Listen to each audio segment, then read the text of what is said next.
Malaysia panas, Bu Guru ngamuk. Katanya anak-anaknya jawab ujian kayak lagi nonton FYP Indo. Contohnya, nih, saya pusing, capek, Miss. Lah ini ulangan atau tweet anak Jaksel? Katanya sih, gara-gara anak Malaysia nontonnya TikTok Indo terus. Konten lucu, bahasa nyantai, ekspresi dapet. Ya, FYP lebih kuat dari kurikulum. Tapi dulu kita juga pernah, inget, anak-anak Indo nyebut betul tiap hari. Gara-gara Upin Ipin.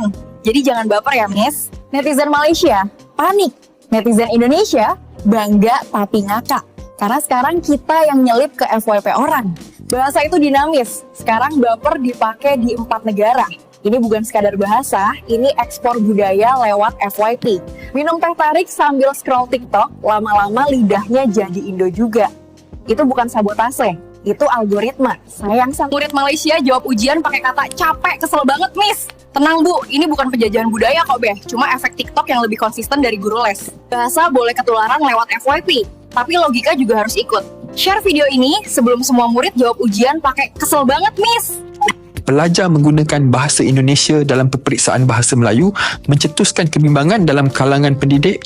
Penggunaan frasa seperti rumah sakit dan teman. Seorang guru bahasa Melayu yang dikenali sebagai Cikgu Jah mula menyedari perubahan ketara dalam penulisan pelajarnya. Beliau mengaitkan trend ini dengan pengaruh kandungan digital dari Indonesia yang banyak mempengaruhi remaja. Walaupun tidak berniat merendah-rendahkan bahasa Indonesia, beliau menegaskan bahawa murid perlu kekal menulis dalam bahasa Melayu standard semasa peperiksaan. Seruannya kepada ibu bapa agar memantau anak-anak menjadi satu peringatan bahawa bahasa rasmi perlu dijaga, apatah lagi dalam sistem pendidikan negara. Jadi kamu kena pandai membezakan antara bahasa Malaysia dan bahasa apa?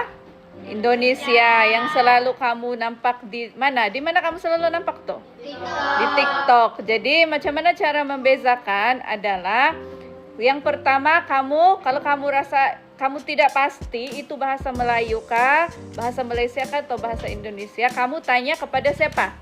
Cikgu. Kalau bukan dengan cikgu, boleh tanya kawan-kawan, ibu bapa ataupun adik-beradik kamu, kakak abang.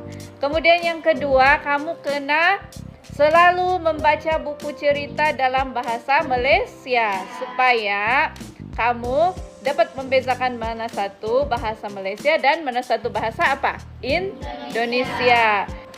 Kurang-kurangkan melihat video yang dalam bahasa Indonesia. Kan ada bahasa lain, bahasa Inggris. Adakah bahasa Malaysia tuh di dalam TikTok? Adakah? Tengoklah bahasa Malaysia banyak. Tapi kalau kamu sudah pandai bahasa Malaysia macam cikgu, tiada sudah halangan untuk kamu tengok banyak-banyak bahasa Indonesia pun tidak apa.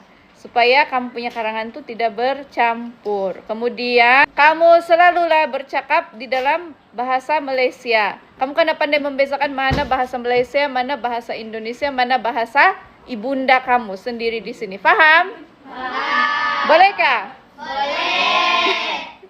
Saya pun tengok sinetron daripada kecil, cerita bawang putih bawang merah. Tapi tak adanya saya jawab exam dalam bahasa Indonesia. Aku ada jumpalah satu video tentang cikgu ni. Dia post di marah murid dia yang jawab exam tulis dalam bahasa Indonesia. Okay, so benda tu macam betul lah. Tu bahasa Melayu punya soalan. So jawab dalam bahasa Melayu lah kan. Tapi anak murid dia ada yang jawab dalam bahasa Indonesia. So cikgu tu pesan kurang-kurangkanlah tengok konten Indonesia. Okay, sebabnya dia mempengaruhi budak tu untuk jawab exam dalam bahasa Indonesia. Lepas tu komen tak relax. Orang-orang Indonesia kecam cikgu tu. Aku macam lah, betul lah cikgu tu cakap. Bukan cikgu tu marah, kau tengok semua konten. Maksudnya kurangkanlah yang tak elok-tak elok tu. Faham tak? Bukannya tak payah tengok terus. Konten kan ada je elok, ada yang tak elok kan. Sama juga orang Malaysia pun ada buat konten mengarut. Jadi yang mengarut tu janganlah tengok. Tengok yang bermanfaat. Kenapa orang Indonesia nak marah cikgu tu? Sedangkan cikgu tu tak bagi anak murid dia tengok konten-konten Indonesia tu yang jangan terlampau banyak lah tengok kan konten-konten mengarut. Itu sebab kita nak ajar dia bahasa Melayu betul, jawab exam betul. Nanti kalau dia jawab dalam bahasa Indonesia, dia tak lulus. So ni penting untuk pembelajaran budak tu. Bukan tak ada kaitan pun kita tak suka Indonesia, tak ada pun. Guys, no bukan. Okay? Sebab saya pun tengok sinetron daripada kecil. Daripada kecil tengok sinetron. Saya tahu je bahasa Indonesia, tapi tak adalah saya bawa dalam exam. Itu maksud cikgu tu. Faham tak? Sebabnya budak-budak zaman sekarang terlampau banyak konten. Jadi diorang terikut-ikut bahasa Indonesia sampai jawab dalam exam pun bahasa Indonesia. Tak boleh kan? Tak boleh macam tu. Benda ni sama je lah kalau contoh dekat Indonesia ada bahasa Indonesia exam, lepas tu anak murid tu jawab guna bahasa Melayu. kan salah kan, tak lulus kan. Macam tu je, faham tak? So nak tengok konten Indonesia tak ada masalah asalkan konten yang bermanfaat. Tapi jangan sampai terbawa dalam exam. Itu saja. Jangan nak kecam-kecam cikgu tu ya. Yang semua akan terus bercakap bahasa Indonesia. Jawapan dia tak boleh. Kita tak akan boleh buat rakyat kita semua ni bercakap bahasa Melayu. Saya cakap memang tak boleh. Sebab negara kita dibina atas dasar integrasi. Indonesia dibina atas dasar asimilasi. Bermakna siapa yang bukan orang Indonesia, kan, yang tak boleh bercakap bahasa Indonesia, mereka dipaksa. Sebab itu kalau kita lihat muka Jawa tapi nama Cina. Nama Cina. Tapi kalau kita di Malaysia integrasi, kamu boleh terus amalkan apa fahaman kamu, kamu boleh terus bercakap dalam bahasa kamu. Kerana itu kita ada perbezaan itu, dan itulah pandangan saya. Hei bro, dengerin baik-baik. Kita sebagai orang Indonesia tidak pernah memaksa orang dari luar Indonesia untuk bisa berbahasa Indonesia ketika mereka datang ke Indonesia. Ya, tidak pernah memaksa. Mereka bebas menggunakan bahasa mereka. Ya. Sedangkan kita yang asli orang Indonesia aja yang tinggal di daerah, kita sehari-hari aja menggunakan bahasa ibu atau bahasa daerah, bahasa sehari-hari kita. Tapi ketika kita di sekolah, kita diajarin bahasa Indonesia, tapi kita orang Indonesia. Kita orang Indonesia tinggal di daerah, tapi ketika kita pergi ke kota atau di luar dari daerah kita menggunakan bahasa Indonesia. Apalagi ketika kita ke luar negeri, ketemu sesama Indonesia. Oh, bangga banget. Kita di Indonesia itu Bhinneka Tunggal Ika, paham? Di Indonesia juga ada kok orang-orang yang nggak bisa menggunakan bahasa Indonesia seperti orang tua dulu. Karena mereka nggak sekolah, mereka keseringan menggunakan bahasa sehari-hari mereka atau bahasa daerah, akhirnya mereka nggak bisa bahasa Indonesia, tapi mereka mengerti.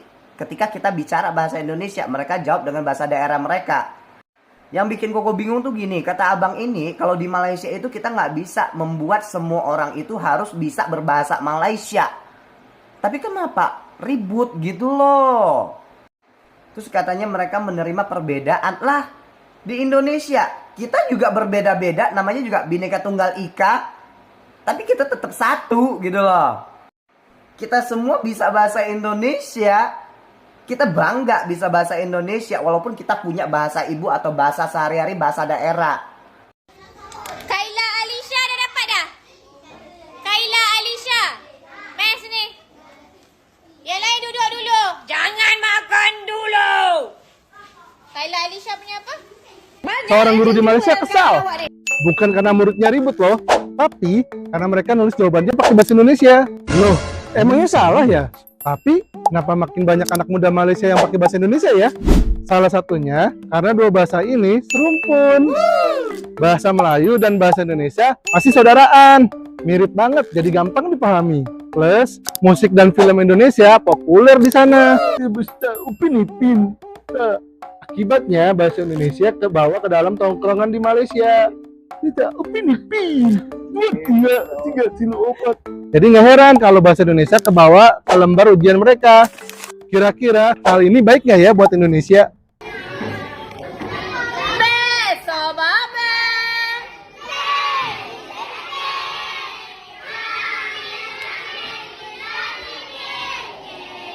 Amboi, kalau lagu tu laju je kan? Lagu sekolah apa tak?